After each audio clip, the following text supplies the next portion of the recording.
Bueno, bien, pues una vez que tenemos nuestra cuenta de Azure activa, ¿vale? Vamos a ver un poco cómo usar nuestra cuenta Azure. Entonces, lo primero que necesitamos para poder acceder a las máquinas es un par de claves SSH, ¿vale? Una clave pública y una clave privada. La clave pública la asociaremos cuando creemos una máquina virtual, se la asociaremos a la máquina virtual, ¿vale? De forma que yo después pueda hacer login con SSH utilizando mi clave privada, que solo la voy a tener yo. Entonces, en Azure, para poder utilizar una clave, acceso con clave pública, clave privada, la clave pública tiene que tener un formato específico, que es este formato PEM que veis aquí. Entonces, la generación de la clave es un chorizo como este, ¿vale? Tenéis que escribir esto en una consola que abráis en vuestra máquina, donde tenéis que tener, por supuesto, OpenSSH instalado, ¿vale? Es decir, tenéis que utilizar una de las consolas, entre comillas, buenas, que utilizamos, si recordáis, para la práctica que hicimos con Vagrant, ¿vale? Los ejemplos que hicimos con Vagrant, es decir, que no vale cualquier shell, ¿bien? Y entonces, en esa shell tenéis disponible este comandito que os permite generar, ¿vale?, un par de claves, pública-privada, donde la pública se va a llamar azureus-cert.pem, ¿bien? Y la privada se va a llamar azureus.key. Si llamáis exactamente las claves como viene aquí, ¿vale?, pues en alguna de las transparencias, cuando yo diga hay que hacer SSH con Azureus Key, podéis utilizar exactamente el mismo nombre, ¿vale? Si cambiáis los nombres, pues posteriormente en las transparencias que vienen a continuación tenéis que cambiar el nombre de la clave por el nombre que le habéis dado vosotros, ¿bien? Y además, para poder hacer SSH con clave pública, clave privada, la clave privada tiene que estar protegida. Si no, SSH falla, ¿vale? Te dice que no te permite hacer login con una clave, ¿vale?, que tenga unos permisos demasiado abiertos. Entonces tenemos que proteger la clave haciendo un chmod, que es para cambiar los permisos del fichero, 600, que básicamente, bueno, 0600, que es básicamente dar acceso solo de lectura y escritura al usuario propietario del fichero, ¿vale? De forma que nadie más tiene acceso a este fichero. ¿Bien? Bueno, pues eso sería un prerequisito para yo poder acceder a las máquinas virtuales con las que vamos a estar trabajando, ¿bien? Entonces, antes de meternos en eso, voy a contaros algunas cosas primero. Entonces, para que no os hagamos un lío, que sepáis que hay dos versiones de la web de Azure. La versión nueva, que es esta URL que tenéis ahí, portal.azure.com, ¿vale?, que tiene menos funcionalidades que la antigua, pero que es a la que están, por así diciendo, empujando a los usuarios a que se cambien. Bien, nosotros no vamos a usar la nueva, le he echado un vistazo, he estado dándome una vuelta y he tenido problemas para encontrar cosas que son muy evidentes en la web antigua. Bien, entonces nos vamos a quedar en la web antigua, que de momento este año nos dejan, ya veremos otros cursos, pero este año podemos estar todavía en la web antigua. Entonces nos vamos a quedar en la web antigua, cuya URL es esta otra que tenéis aquí, https://managewindowsazure.com.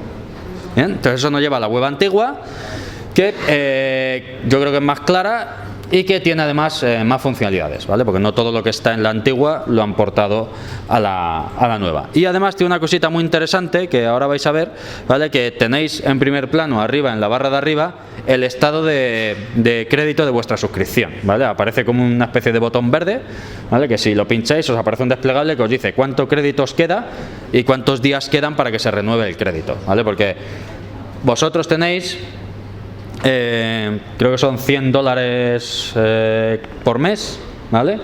Entonces, el funcionamiento del crédito es que si no lo consumes, ¿vale?, si pasan 30 días desde que has canjeado el pase y no has consumido todo el crédito, pues no pasa nada, se te pone otra vez a 100 el crédito, ¿vale?, y vuelve a empezar otro mes a contar, ¿vale? Ahora bien, si agotas el crédito, si llegas a 0, Azure te apaga todas las máquinas virtuales, ¿vale?, y no tienes crédito hasta que pasen los 30 días desde la última vez que se te renovó el crédito, ¿de acuerdo? Entonces, esto tiene implicaciones, sobre todo en vuestro caso, ¿vale?, de cara a la entrega, por ejemplo, de la práctica final, que me la tenéis que hacer en Azure. Entonces tenéis que aseguraros de que no vais a quedar sin crédito 2 días antes de entregarme la práctica. Entonces ahora podéis estar jugando, ahora hombre, no es recomendable que dejéis las máquinas virtuales encendidas 2 semanas, ¿vale? Pero bueno, que ahora no hay ningún problema. Pero de cara a la entrega de la práctica, tenéis que echar cuentas ¿vale? Para no quedaros sin crédito. No sea que vengáis a defender la práctica el día que toque hacer la defensa de la práctica y se os hayan apagado todas las máquinas virtuales. Os encontréis con que no tenéis práctica. ¿Bien? De hecho, bueno, ya incidiré sobre esto, ¿vale? Lo ideal es que repliquéis la práctica como lo podéis hacer por grupos, que despleguéis la aplicación en 2 cuentas Azure diferentes de 2 de los componentes del grupo, por ejemplo, ¿vale? De forma que si hay algún problema en una, pues tenéis la otra. ¿Bien? Pero vamos, en general, si utilizamos máquinas pequeñas y las cosas que vamos a hacer aquí no requieren máquinas grandes, ¿vale? El crédito da de sobra. ¿Bien? Bueno, entonces, como digo, vamos a utilizar la página web antigua, ¿vale? Entonces, la página web antigua tiene esta pinta que veis aquí, ¿de acuerdo? Entonces voy a abrirla en el portátil y vamos a darnos un paseillo antes de ponernos a hacer nada para que veáis un poquito, ¿vale? Y podéis encontrar luego vosotros las cosas por vosotros mismos. ¿Bien? Bueno, entonces, como digo,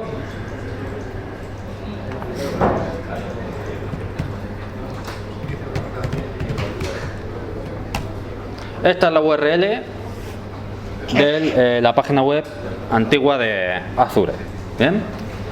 Entonces, aquí a la derecha me aparece el correo con el que yo estoy registrado. Como digo, como cada año tengo que cambiar de cuenta de correo, pues vale, al final he tomado una decisión de nombrar la cuenta de una forma razonable para yo poder enterarme, ¿no?, de cuál es la cuenta que estoy usando.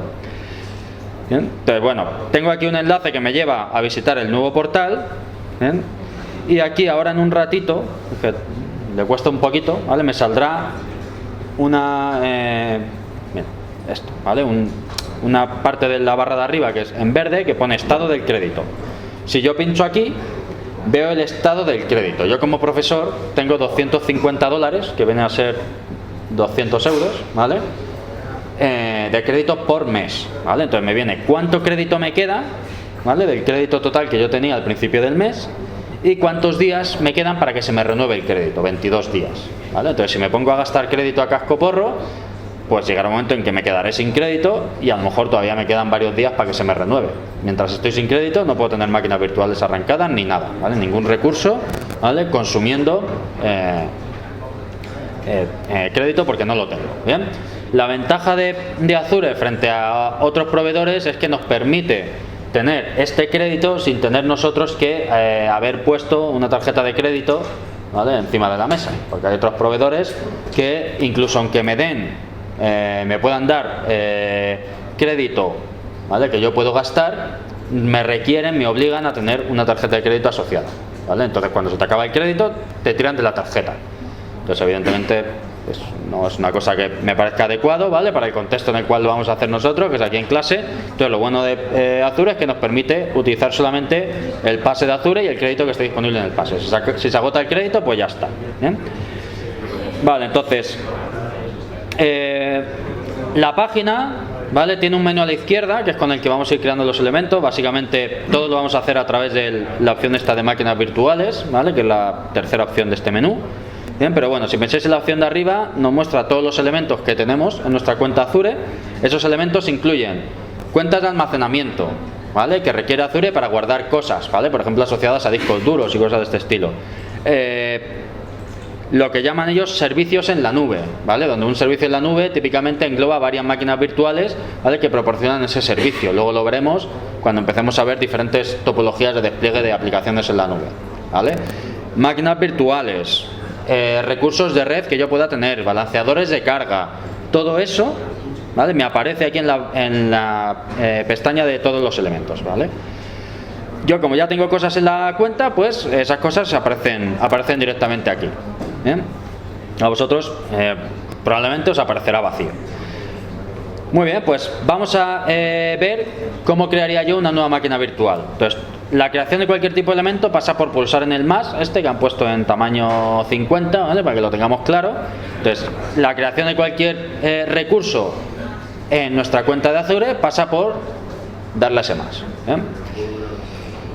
Bueno, pues si le damos, vemos que tenemos aquí diferentes tipos de opciones, ¿vale? Una de las opciones es crear un recurso de tipo proceso, que es básicamente máquinas virtuales. ¿Bien?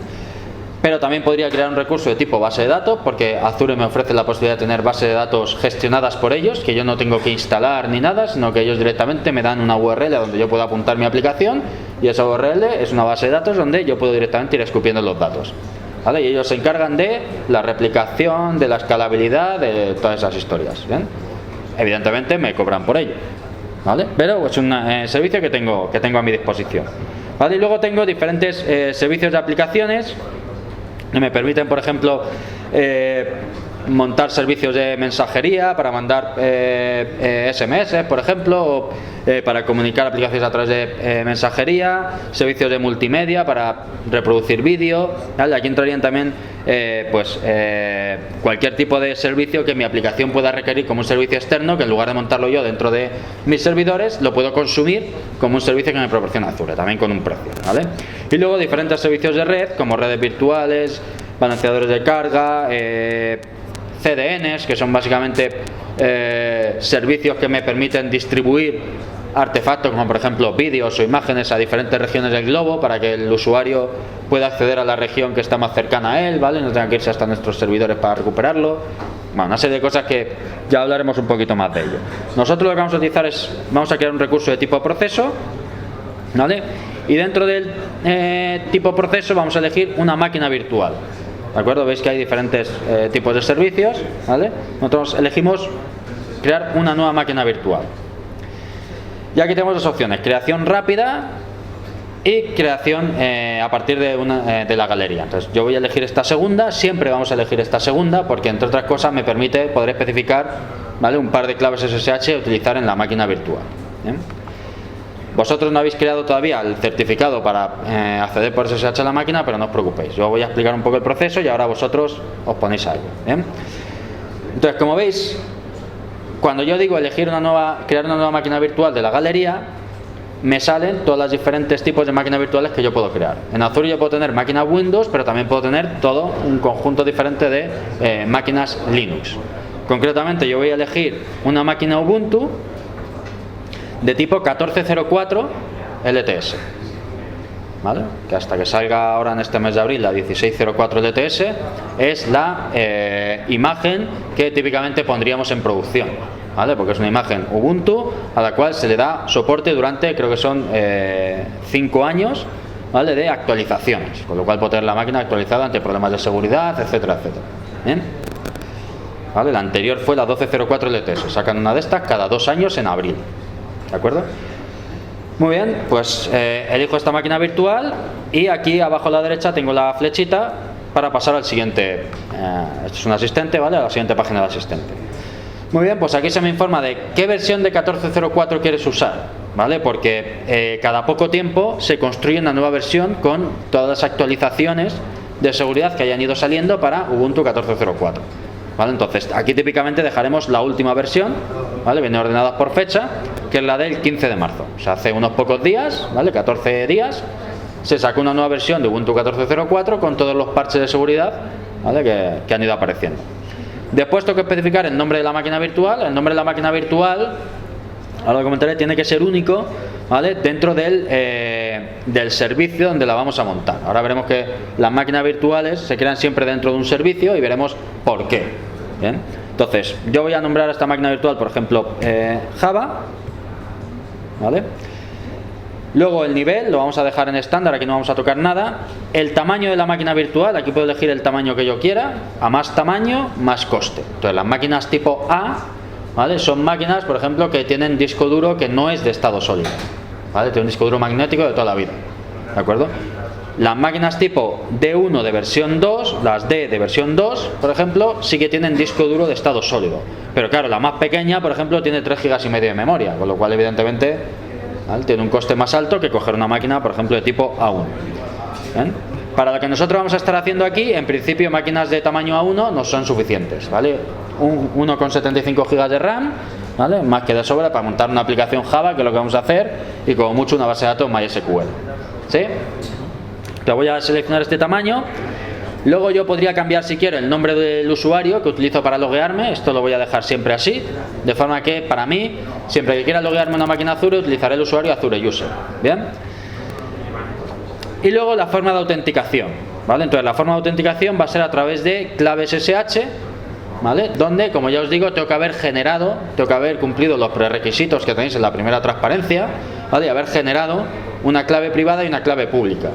Bien, entonces si pulsáis aquí, ¿vale? Podéis elegir qué clave privada queréis utilizar. Entonces yo me he generado dentro de mi carpeta .ssh, me he creado una carpeta Azure y ahí dentro, ¿vale? Me he creado una clave privada Azure-RSA y una clave pública Azure-RSA.pen.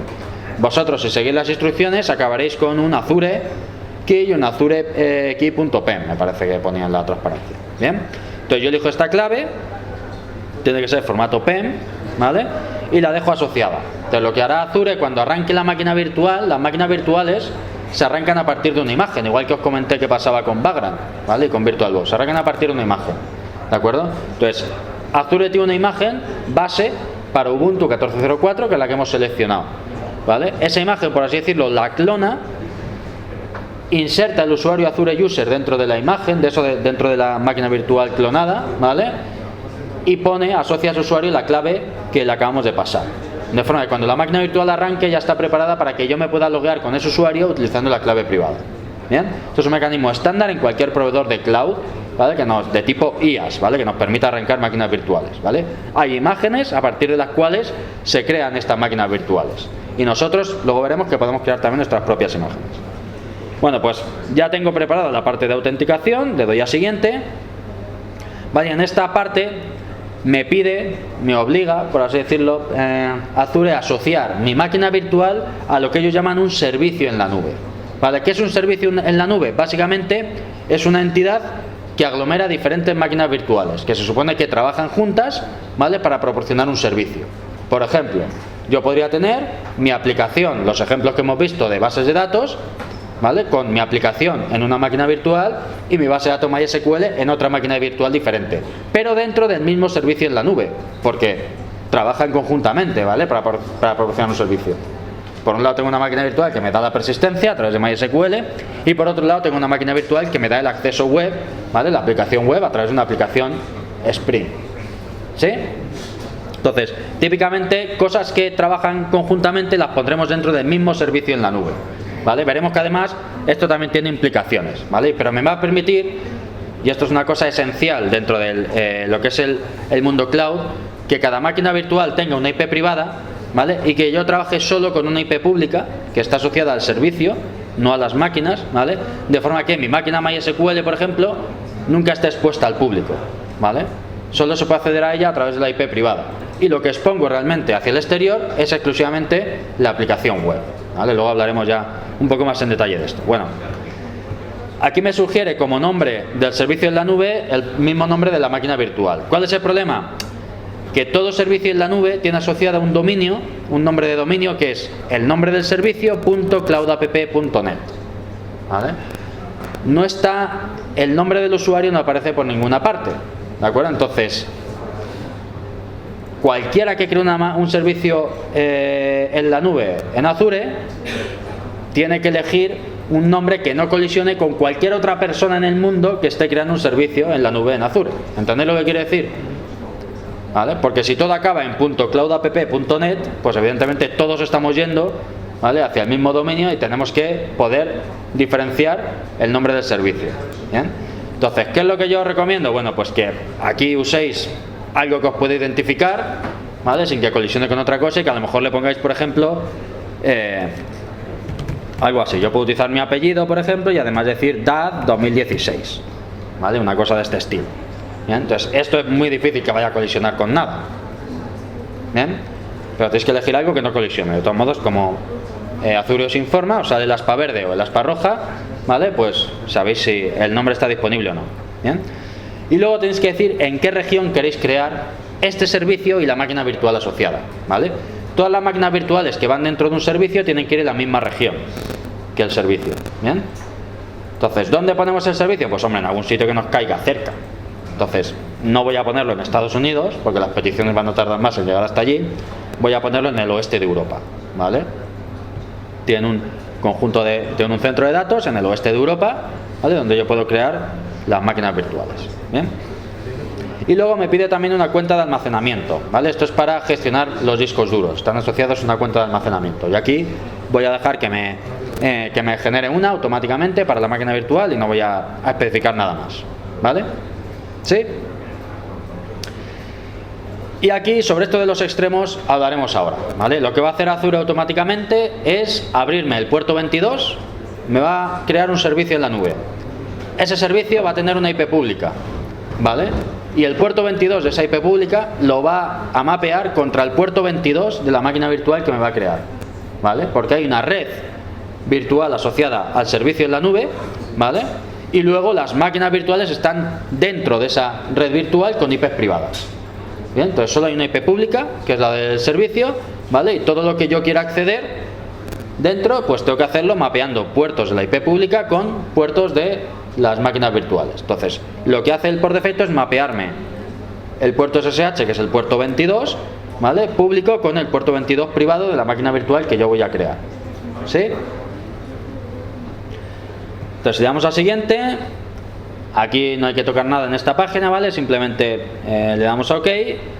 Lo que se pone a hacer Azure es empezar a crearme la máquina virtual. Esta máquina virtual que yo he llamado Java, ¿vale? Veis que pone inicializando, ¿vale? Esto tarda un ratito, ¿de acuerdo? En iniciar la máquina virtual. ¿Bien?